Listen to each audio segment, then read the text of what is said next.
The views, thoughts, and opinions expressed on the Nova Society are those of our guests and panel members and do not represent the views, thoughts, and opinions of any institution any member of the Nova Society is associated with. The material information presented on the Nova Society is for general information purposes only. Reproduction or dissemination for the purpose other than education is prohibited without express written consent of the Nova Society. I'd like to welcome everyone back to the Nova Society, and after our week hiatus for a much-needed vacation, we are going to be taking on some of the issues that have come up in the news. And specifically, we're going to be talking about the Trump trial in New York. We're going to be talking about the seemingly forever delayed Trump trial down in Florida and Judge Eileen Cannon. And we're going to be talking a little bit about what all this means for the United States judiciary as we move forward. So, Priscilla is still out. She will probably be back next week. And the rest of the panel takes on these questions, so let's listen in. So, after a week off, actually 2 weeks off, what are we talking about? What topic do we want to hit up on? Anything really piquing anybody's interest? Well, besides the usual mess that it's awful tough to talk about the Trump trial. Because we really don't know what's going on in there. If you can't see, some of the stuff that you hear coming out of there is hysterical. Did you hear the orange turd one? Oh, orange turd. And if I had written a script for a porn movie, I would have written it better. These lawyers keep stepping in it, and you really wonder what they're thinking, if they're just being forced by him to say things that they don't, or ask questions that they don't really want to ask, because they're putting an awful lot of weird stuff on the record. And if you listen to some of the commentary from some of the lawyers that are not involved into it on social media, they all say the last thing you want to do is get into a back and forth with your cross-examination with a witness who's used to this environment, because they will beat you down with experience. Coming up with these little quips is something that they do. You want to make that witness say as little as possible, as little to hurt you as possible, because once you get into this back and forth, all of them said the cross-examination should have not taken more than 15 minutes. You're going to focus on a very tight thing. You're not going to let the woman speak very much. Speaking of Stormy Daniels, you don't want her to speak very much, because once you get into this back and forth, once you try to be clever, you're talking about a woman whose profession is in the pornography industry, in the adult film industry, and she's far more experienced at these kind of comebacks than So it is interesting the dynamic that's going on there. Even the judge, I guess, yesterday said to the defense when they tried to call for a mistrial, guys, you had a whole bunch of things you should have objected to and you didn't. Yes. And now you just want me to. You should have objected to some of this stuff, and they didn't. So yeah. So two things that I thought are kind of interesting, and one I think is going to get him off on this. I think Trump will probably hang the jury based on this something Hope Hicks said, which is that Michael Cohen is known as the fixer, but only because he broke it in the first place, and that he was always just goofing up, right? And on the tape that he made of him talking to Trump says, pay cash. And he says, no. And we got this. And comes up with this Rube Goldberg contraption of paying her off and then getting reimbursed with all these checks. And that was what caused them to falsify the documents, because it couldn't be a campaign contribution and so on and so forth, but that Trump is basically a victim of an imbecile lawyer who did something stupid, paid the price for it, was convicted and paid the price and went to prison for it. And that the whole thing was just Michael Cohen doing that. And even though Trump was the beneficiary of it, ultimately, and was able to keep Stormy Daniels quiet before the campaign ended, before the election, that's going to be enough to hang the jury, and that probably, that'll probably happen. I'm guessing. The jury's going to get hung one way or another. I think it's a lot of it's going to depend on the instructions from the judge at the end as to the law. Whenever a trial comes to the end, once everybody's all done talking, closings have been given, the judge gives instructions to the jury about what they are to consider, what is the law. And I think what Mershon says at that point in time, what he says is that you can consider this, but you cannot consider that. I think that will be a huge determinant for the jury to make their decision. And you're probably right. It probably is going to end up being a hung jury.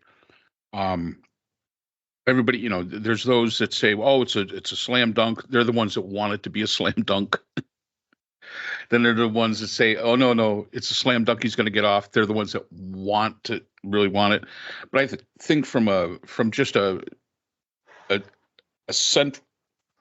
unbiased position, which not too many people can have, I think you're right. I think that the law will probably win out in this one.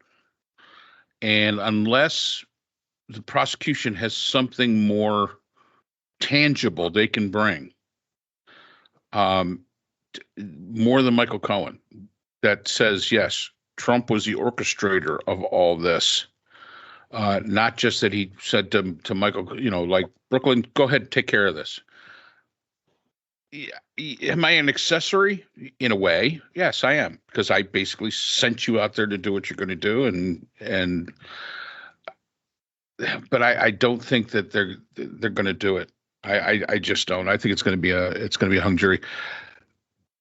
The surprise this week was Judge Cannon postponing the documents case indefinitely. Yeah, well, before we get to that, could we just finish with the New York trial? Yeah, let's finish off with all.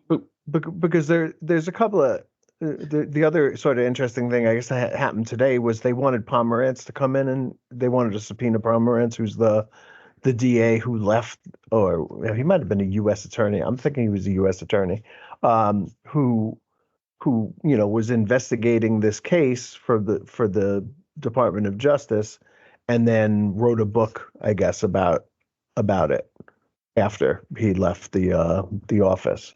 And the Trump team wanted to subpoena him, and the judge refused, which I thought was kind of an interesting twist. The whole thing seems to be based on, and this is the last thing I'll say about it,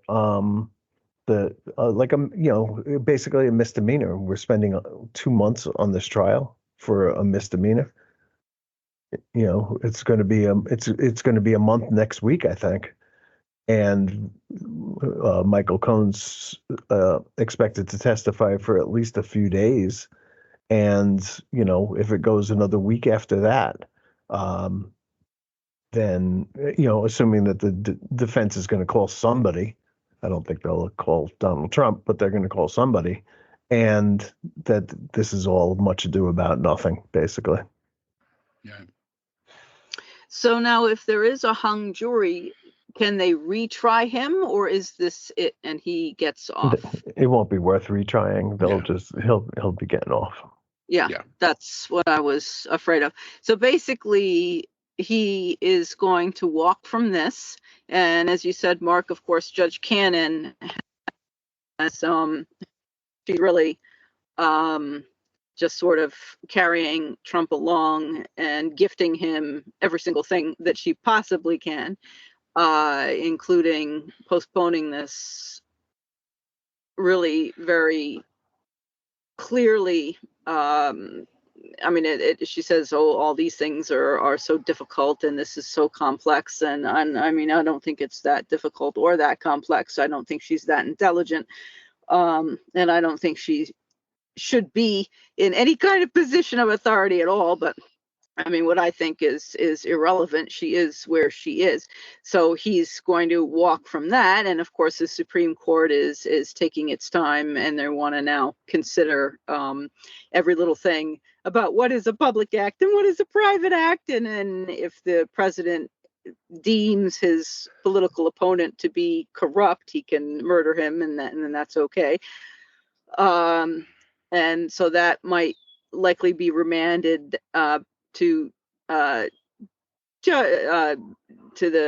circuit court or to Judge Chutkin, I forget which one, to determine as I understand it, every single possible public and private act of an individual, which I don't see how that's even possible to begin to determine.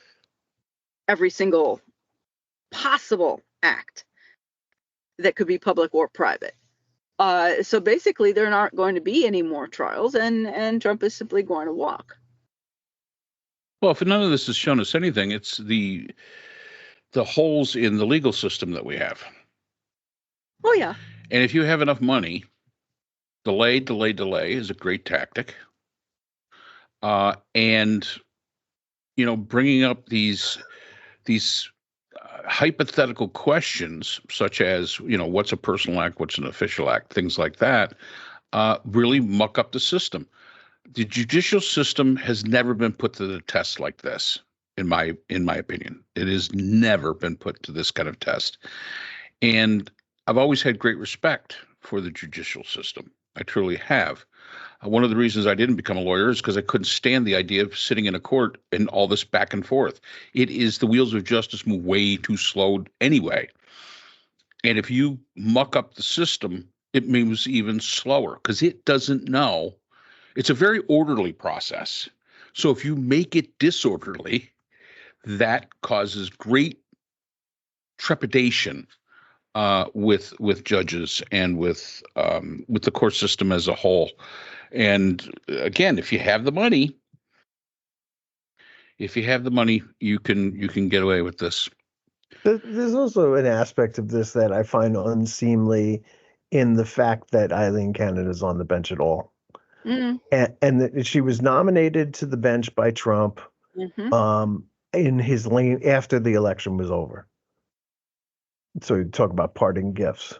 But Democrats voted to approve her. They confirmed her nomination. And I don't understand why did they not look at her career, such as it is, before they did that? And the fact that he was able to get a federal judge in Florida after he lost the election, which is nearby where he lives, really, in retrospect, seems like a genius move on his part, and another feckless move on the part of the Democrats in the Senate.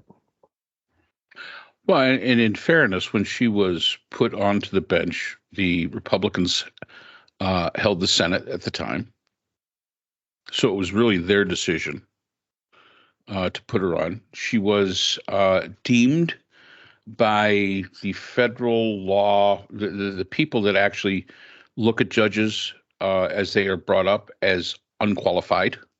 Of course, there was a whole bunch of judges that the Trump administration brought before and are now federal judges that were deemed unqualified. One judge, I remember distinctly watching his confirmation. They asked, "Have you ever been in court?" And his answer was, "Well, no." He was a litigator, which is totally different. So he was deemed unqualified, but the Senate, again, you just have to have a simple majority in the Senate to be able to confirm anybody you want, and that's a shame. It goes back to the old days of, giving people positions, back in the 19th century where people would petition the president or somebody for a position that they probably weren't qualified for, but because they were a donor or a friend or friend of a friend or a relative of a friend, they got these positions. And unfortunately, this is my issue with the idea of federal judges being lifetime appointments, including the Supreme Court. Lifetime appointments is just there. That takes away all the accountability. Truly takes away. They can be impeached. But good luck with that. We've seen how impeachment works. Impeachment is not something that is done very often to members of the judiciary, the federal judiciary. So, it's kind of a funny system that we have, but you're never going to see a change. At least, not that I can see anybody has the political will to make a change to it. No, I agree with you. And now we've got, Clarence Thomas should not be sitting on any of the Trump related stuff, but he is. And it's up to him. Yeah, exactly. And we've got the individuals, as we know, who all said, well, no, we're never going to change Roe versus Wade. And they knew very well that they were going to. And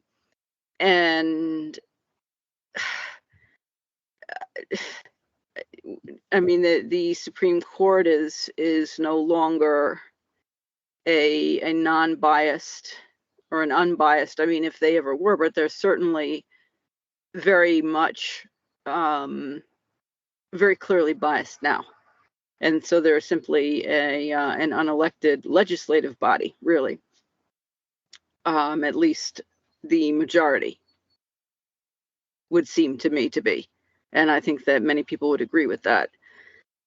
I was speaking with someone a couple of days ago about it, and I said, and if we won't get into politics, and the other person said, no, we won't. And of course, we immediately launched forth in the very brief time we had left in our meeting into politics, and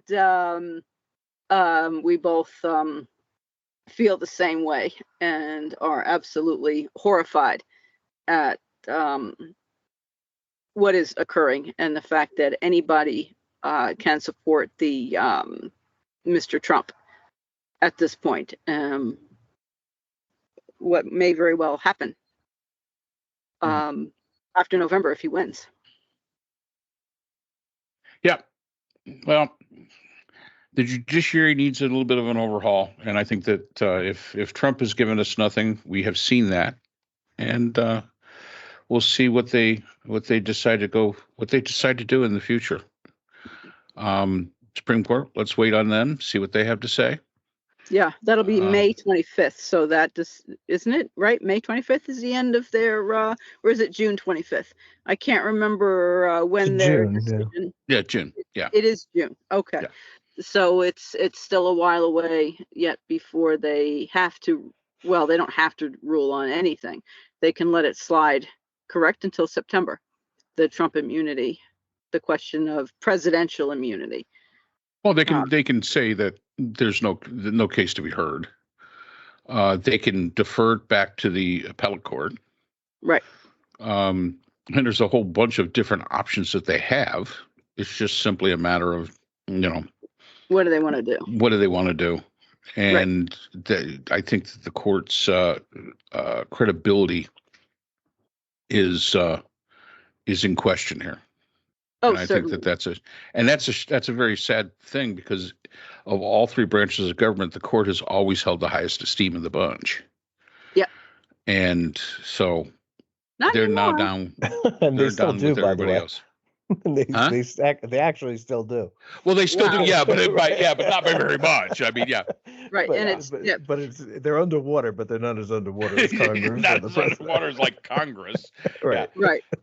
Yeah, Congress has generally always held the lowest spot of that group, and then the president, and then the court was always way ahead of them with usually most people being, comfortable with the court. Now today they're down there right along with everybody else. But as Scott says, they're still ahead. So They're I still guess they ahead. can hang their hat. They're leading their freshman class. Yeah. With Yeah. a 1 point, Yeah. with a 1.3 cum. But anyway, Yeah. I don't want to get too depressed about it. I did just find out that Chris Murphy voted yay for Aileen Cannon's nomination, so I'm a little angry about that.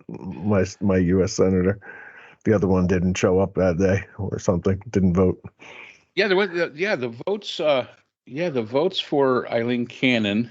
56. 56 to 21. Right. So there was a whole bunch of people that didn't show up. But if it was 56, there were some Democrats that voted. That's it. Yeah. How did That's what I mean. people from New York vote? Huh? How did the people from New York vote? I can get that for you. Hold on 1 second. Yes, please. Gillibrand, they both voted nay. Gillibrand and Schumer. All right. Well, that's good. And I can guarantee you my senators from South Carolina all voted yay. I'm sure. Yes, they both voted yes. Yeah. Yay. Yeah. Well, at least. And Marco Rubio, who put her up, probably said yes. I'm sure. Well, I'm glad that people from New York voted no. Thank you. For all the good that did you. But yeah, it didn't do any good. It didn't do any good. But yeah. Obviously. Yeah, so we've got that mess. So that's all the time we have for today's episode. The Nova Society is a production of the Phoenix Research Institute. We'd like to thank our sponsors for this episode. BH Conflict Resolution Services, a full-service dispute resolution firm offering expert and cost-effective mediation services to couples, groups, and businesses. BHCRS can be reached at www.bhcrs.com. We'd also like to thank our podcast partners, Buzzsprout, who hosts the Nova Society, Audacity, our editing partners, and Podkite, who does all of our analytics. iHeartRadio, where people get their music and podcasts, Apple iTunes, the largest source for music and podcasts on the internet, Spotify, the most popular source for the Nova Society. The Nova Society is available on all of these and other quality platforms. We'd like to thank all of our listeners. Without you, the Nova Society would not be possible. If you have a comment, question, or would like to be a guest on the Nova Society, we can be reached at nova.society.podcast@gmail.com. Always remember, the power of society is knowledge. So for Dr. Scott Gershworth, Dr. Priscilla Hobbs, Dr. Brooklyn Ann Weldon, and all of us here at the Nova Society, I'm Dr. Mark Bound. Be well, and we hope to see you again next time.